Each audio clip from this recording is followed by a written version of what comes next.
I didn't cry the day I finally understood the truth. I didn't raise my voice. I didn't ask anyone why. I just sat there, quietly, with my hands folded in my lap, listening to the sound of my own breathing, realizing that everyone I loved had known something about my life, and I was the last to find out. It's strange how a moment can feel loud inside you, even when the room is completely silent. No arguments, no shouting, just a simple sentence that changes how you see everything. Someone said it without thinking, without meaning to hurt me, and yet it landed like a heavy weight on my chest. In that moment, memories started rearranging themselves. Small moments that once felt normal suddenly felt suspicious. Side glances, long pauses, conversations that stopped when I entered the room. I had trusted my family with my whole heart. I believed that love meant honesty, that protection meant inclusion, that if something mattered, I would know. But I didn't. I smiled because that's what I've always done. I smiled to keep the peace. I smiled so no one would feel uncomfortable. I smiled because I didn't know what else to do. Inside, though, something slowly cracked open. I kept asking myself one question, not out loud, just in my heart. Why wasn't I enough to be told the truth? People talk about betrayal like it's always loud and dramatic, but sometimes betrayal is quiet. Sometimes it's made of good intentions and soft voices. Sometimes it comes wrapped in the words, "We didn't want to hurt you." But being protected from the truth can hurt more than the truth itself. That night, I lay awake longer than usual. The house felt different, the walls felt closer, and the silence felt heavier than ever before. I realized then that the pain wasn't just about the secret. It was about the loneliness of being left out, of being the only one not trusted with reality. This is not a story about anger, and it's not about revenge. It's a story about realization, about learning what love really looks like when it's tested by fear, silence, and good intentions. This is the story of how I discovered my family's biggest secret, and how being the last to know changed me forever. Take a breath. Settle in. This is where my story truly begins. Before the truth ever reached me, before that quiet sentence slipped into the air and changed everything, I truly believed I understood my place in my family. I believed I belonged, not because anyone said it out loud, but because I was always there, present, available, reliable. We were not a perfect family, no family ever is, but we had routines that made life feel safe. Sunday meals that lasted longer than they should have, phone calls that started with small talk and ended with long silences, familiar faces around familiar tables. I knew everyone's habits, who liked their tea strong, who avoided difficult conversations, who laughed to hide their worry. I noticed things. I always had. I was the one people talked to when they needed to unload their fears, the one who listened without interrupting, the one who didn't judge. Somehow, over the years, I became the strong one, and I thought that meant something. I thought strength earned trust. I thought showing up mattered. I thought love meant openness. Growing up, my family believed deeply in protection. They believed in shielding each other from pain, in softening the truth. "There's no need to worry them," someone would say.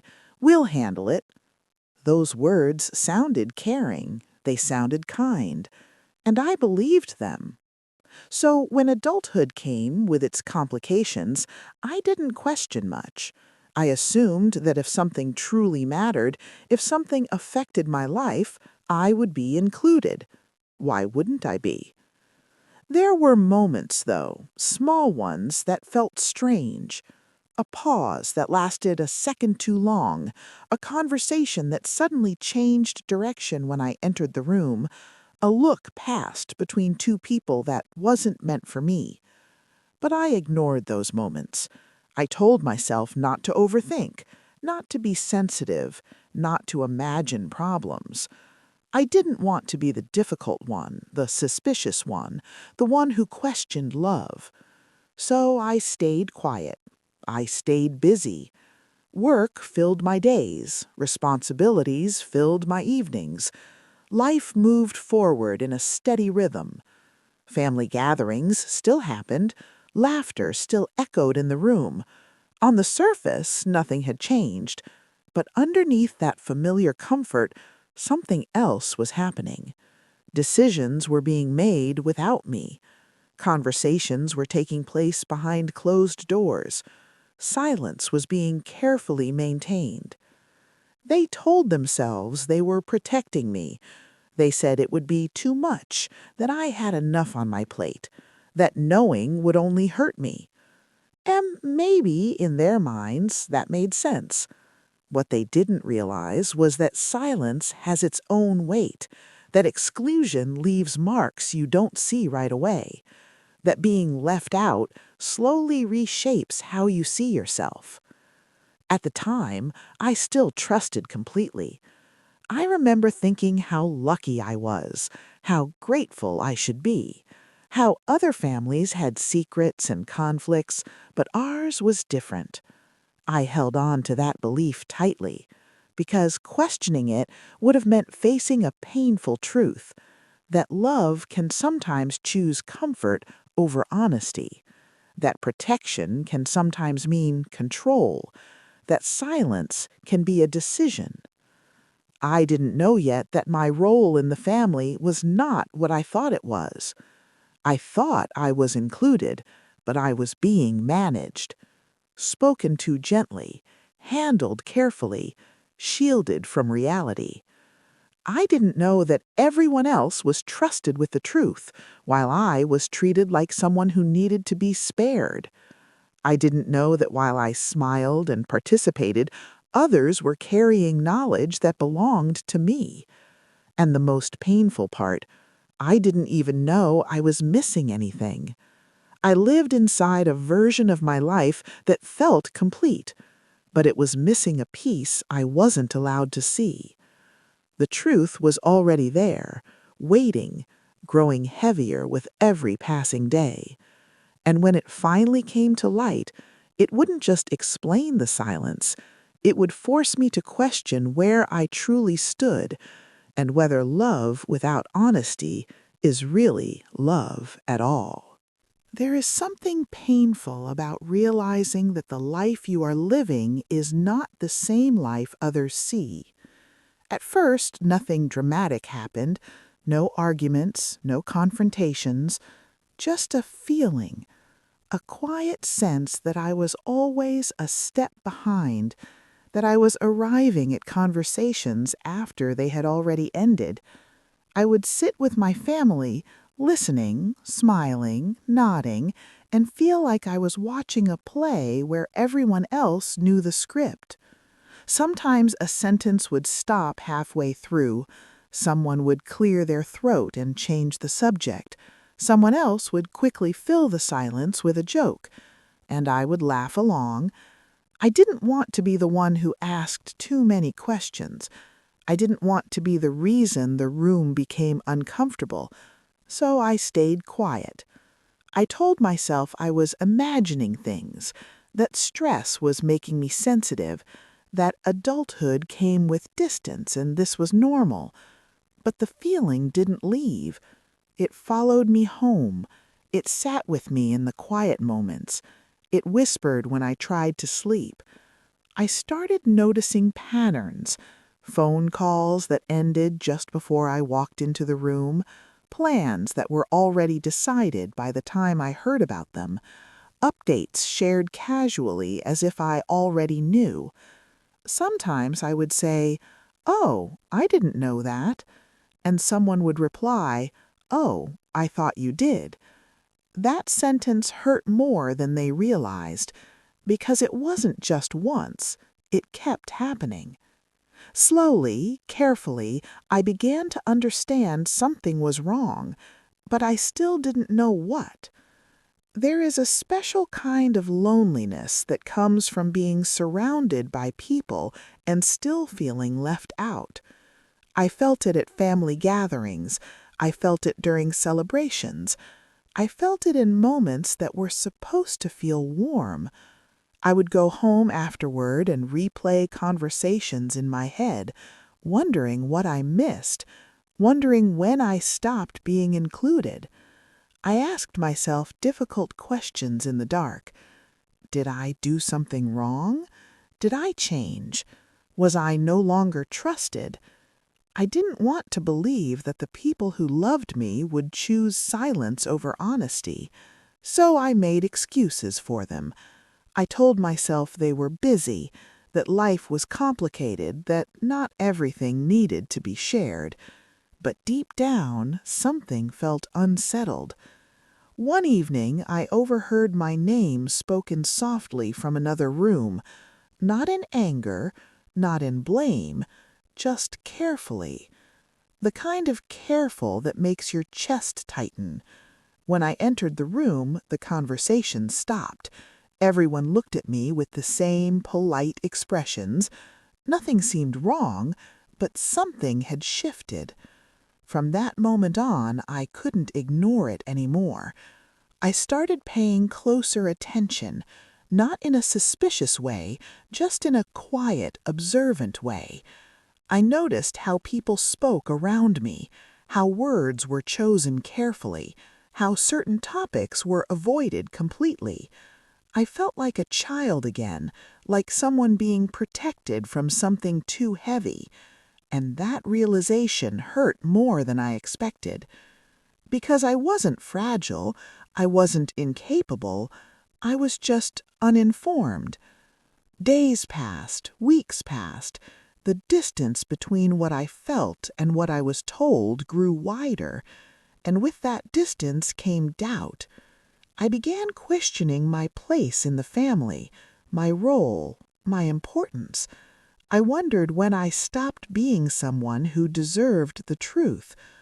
The hardest part was pretending everything was normal, smiling when something felt off, nodding when I didn't fully understand, acting included when I wasn't. There were nights when I lay awake, staring at the ceiling, asking myself why honesty felt so far away. I didn't want secrets. I didn't need protection. I just wanted respect. And still I said nothing, because speaking up felt risky. What if I was wrong? What if I embarrassed myself? So I waited, and waiting has a way of wearing you down.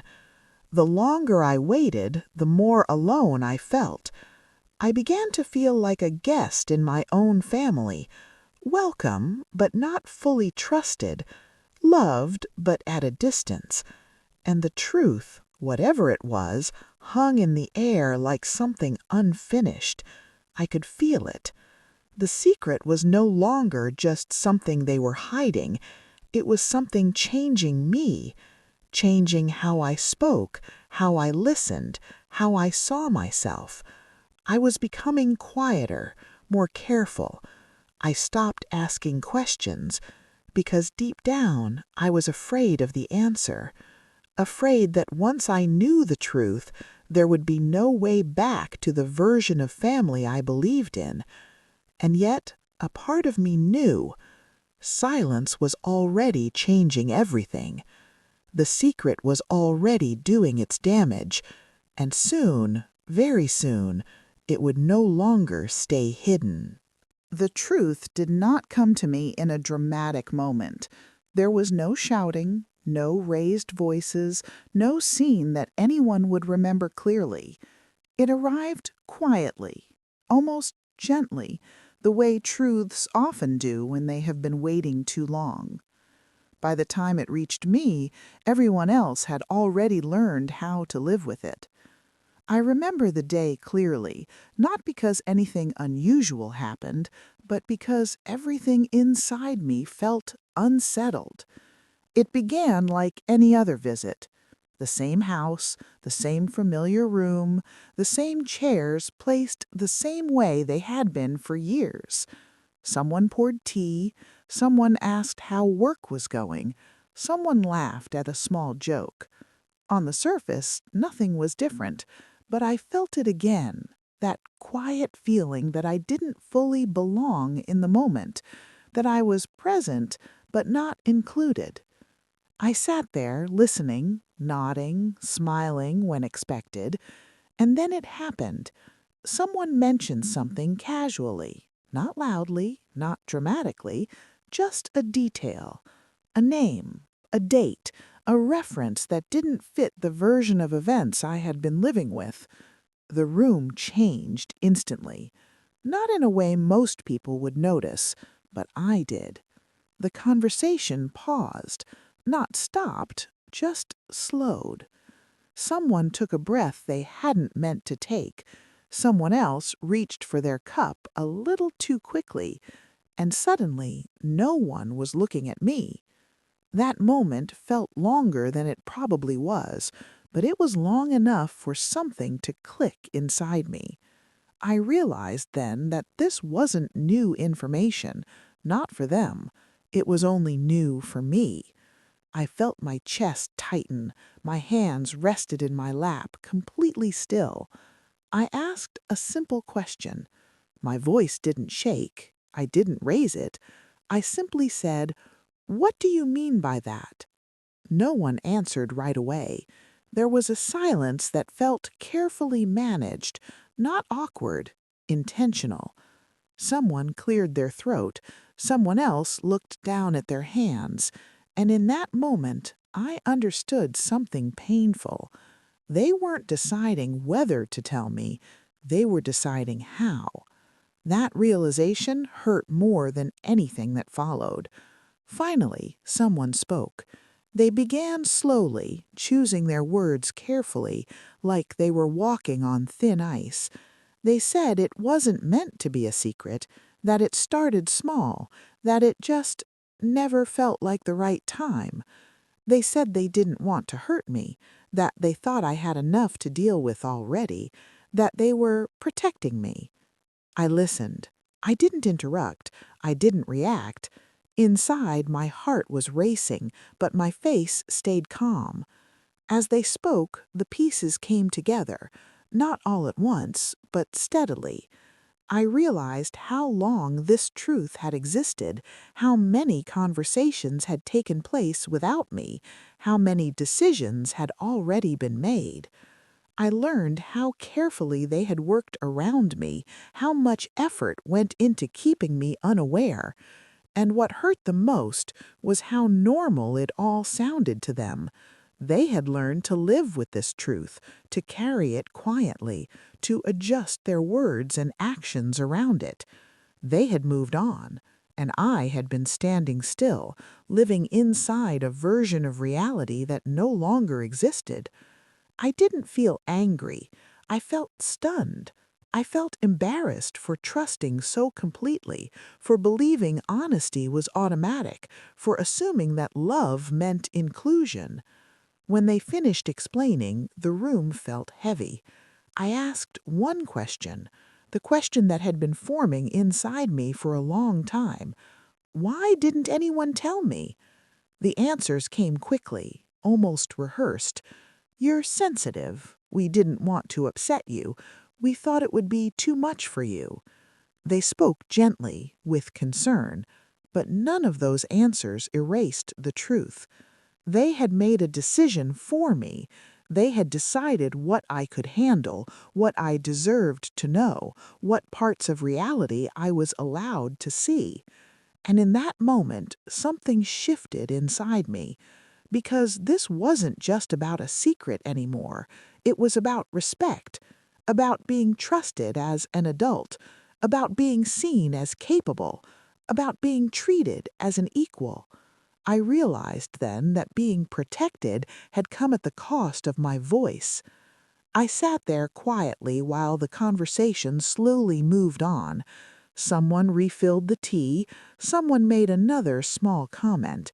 Life continued, but inside me, nothing was the same. When I left that day, I carried the truth with me like a weight I didn't know how to set down. On the way home, everything felt quieter than usual. The streets, the air, my own thoughts. That night, I couldn't sleep.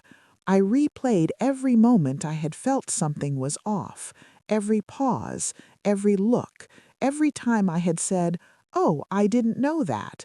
Suddenly, it all made sense, and that understanding hurt deeply, not because of the secret itself, but because of how long I had been excluded from it. I realized then that silence can be louder than words, that being protected can feel like being pushed aside, that love without honesty can still wound. I didn't confront anyone again. I didn't argue, I didn't demand apologies. Instead, I grew quiet, not because I was weak, but because I needed time. Time to understand who I was outside the version of family I had believed in. Time to accept that the truth had changed permanently. The turning point wasn't just learning the secret, it was realizing that knowing it meant that I could no longer pretend nothing had changed. I had crossed a line I couldn't uncross, and from that moment on, I knew my life would move forward differently. After the truth came out, life did not suddenly change. There were no dramatic shifts, no immediate confrontations, no loud moments of closure. Instead, life continued quietly, and in some ways, that made everything harder. I woke up the next morning the same way I always did. The light came through the window the same way.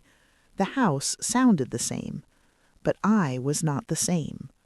Something inside me had moved, and I couldn't put it back.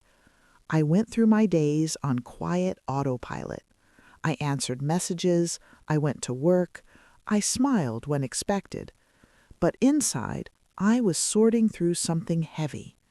I was grieving, not just the secret itself, but the version of my family I believed in. I had trusted so completely. I had believed honesty was natural. I had assumed love meant openness. Now I understood that love can exist alongside silence, that people can care deeply and still choose comfort over truth.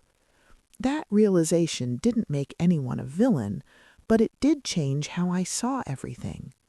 For a long time, I didn't say much. Not because I had nothing to say, but because I was listening. I listened to how people spoke around me now, how carefully they chose their words, how gently they checked on me. They thought I was fragile. They didn't realize that what hurt most was not the truth itself, but how long they believed I couldn't handle it. I began to pull inward, not away from people, but toward myself. I spent more time alone, more time thinking, more time sitting with quiet. At first, the silence felt heavy, lonely, uncomfortable. But slowly it became something else. It became space. Space to feel my disappointment honestly. Space to acknowledge my hurt without blaming anyone. Space to ask myself difficult questions. Who am I when I am no longer protected? Who am I when I know the truth? Who am I when I stop trying to fit into someone else's version of love? These were not easy questions. Some days I felt sad. Some days I felt numb. Some days I felt strangely calm. Healing did not move in a straight line. There were moments when I wanted to go back, back to not knowing, back to believing everything was simple. But once the truth is known, there's no unknowing it. And I realized something important. The truth had hurt me, but it had also freed me from guessing, from doubting myself, from wondering what I was missing. Now I knew, and knowing gave me clarity. I stopped waiting for explanations that would never fully satisfy me. I stopped hoping for apologies that might never come. I stopped expecting others to fix what had changed inside me. Instead, I focused on something quieter: acceptance. Acceptance does not mean approval. It does not mean forgetting. It does not mean pretending nothing happened. It means understanding reality as it is, not as you wish it had been. I began setting gentle boundaries, not spoken ones, internal ones. I decided what I would carry and what I would finally set down. I still loved my family. That never disappeared. But I no longer expected them to be the source of my emotional safety. And strangely, that expectation being lifted brought peace. I learned how to be present without overgiving, how to listen without losing myself, how to care without shrinking. I learned that strength is not loud. It is quiet consistency. It is choosing not to harden your heart even when it has been disappointed. There were moments when family members tried to explain again, tried to soften the past, tried to make it easier. I listened politely, but I no longer needed justification. I had already made peace with the truth in my own way. One day, I realized something surprising. I wasn't angry anymore. The sharp edge had softened. The weight had lightened. What remained was understanding. Understanding that people act from fear, from habit, from love that does not always know how to be brave. And I forgave them. Not in a dramatic way, not out loud. I forgave them quietly, for my own sake, because carrying resentment would have meant letting the secret keep hurting me, and I was done with that. I began building a different relationship with myself, one rooted in honesty, in self-trust, in quiet confidence.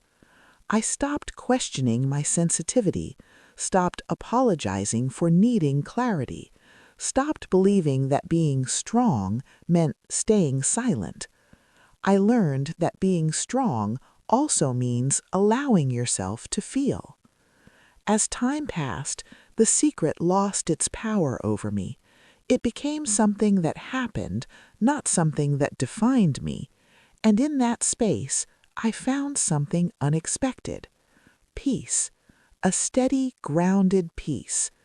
My life became simpler, quieter, more honest. I chose conversations that felt real, connections that felt mutual, moments that didn't require pretending. And I learned this truth deeply. Being the last to know does not mean being the least important. Sometimes it simply means you were surrounded by people who didn't know how to be brave enough with you. If you are listening to this and you have ever been excluded from a truth that belonged to you, I want you to hear this clearly. You are not weak. You are not foolish. You are not less deserving. You are capable of handling more than people assume, and you deserve honesty. Healing does not mean going back to who you were before. It means becoming someone wiser, someone steadier, someone who trusts themselves more deeply. Today, my life is not perfect, but it is grounded. I carry my experiences with gentleness now. I no longer rush my healing. I let it arrive in its own time. And if there is one lesson I hold closest, it is this: the truth may hurt when it arrives late, but it still has the power to set you free. If this story stayed with you or reminded you of something you've lived through, you may take a quiet moment to like the video. You can share it with someone who might need comfort tonight. And if you'd like more calm, heartfelt stories like this, you're welcome to subscribe. Thank you for listening. You were never too sensitive. You were simply honest. And that matters.